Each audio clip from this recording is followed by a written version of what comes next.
मध्य प्रदेश में मुख्यमंत्री डॉक्टर मोहन यादव द्वारा लगातार तमाम फैसले लेते हुए नजर आ रहे हैं। उन्हीं में से एक और फैसला है जो कि प्रदेश में आपराधिक घटनाओं को अंजाम देने वाले आदतन बदमाशों के लिए लिया गया है, जिसमें उनके पुराने रिकॉर्ड के तहत उन्हें फिर दोबारा से जेल की सलाखों में पहुंचाने का है, जिसको लेकर इंदौर पुलिस ने भी पूरी तरह से तैयारी शुरू कर दी है, जिसमें प्राथमिक रूप से प्रथम लिस्ट में ही इंदौर शहर के 100 अपराधियों के नाम शामिल किए गए हैं।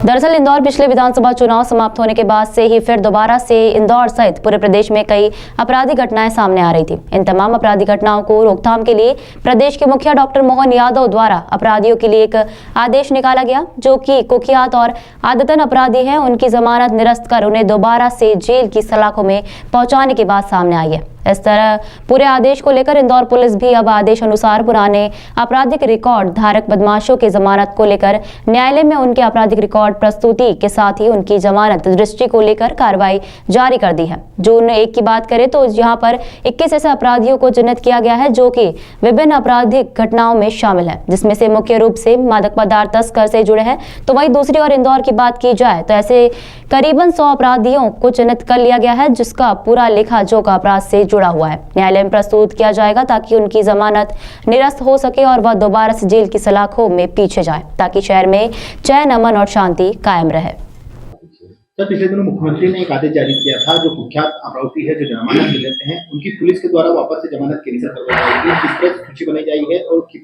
तरह से उनकी जमानत निरस्त करवाई जाएगी।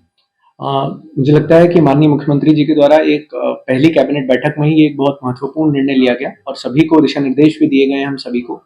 कि ऐसे कुख्यात या गंभीर अपराधों में शामिल अपराधी जो कि जमानत का लाभ तो ले लेते हैं कोर्ट से, परंतु फिर से आके समाज में उसी प्रकार का अपराध कारित करते हैं, उनके संबंध में जो विधि अनुसार कार्रवाई होती है धारा 437, 438 के अंतर्गत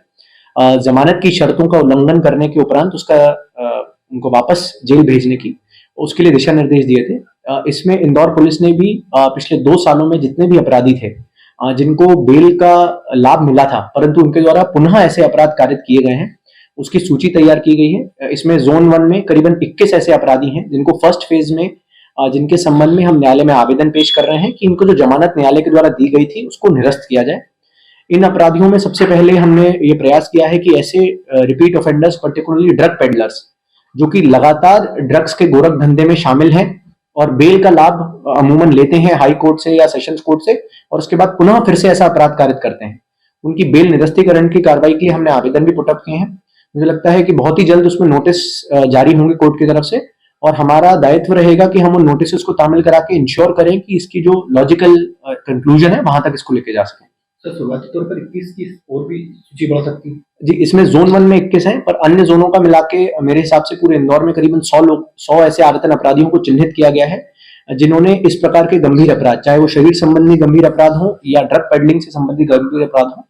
उनके बेल निरस्तीकरण के लिए विभिन्न न्यायालयों में जिन्होंने भी उनको बेल दी है उनके संबंध में हम पूरी जानकारी जो है, उनका जो पूरा बायोडेटा है, आपराधिक रिकॉर्ड है, किस तरह लगातार वो अपराध में शामिल रहे हैं, इसके संबंध में हम सक्षम न्यायालयों को अवगत करा रहे हैं और उनसे रिक्वेस्ट कर रहे हैं कि इसमें बेल निरस्तीकरण की कार्रवाई की जाए।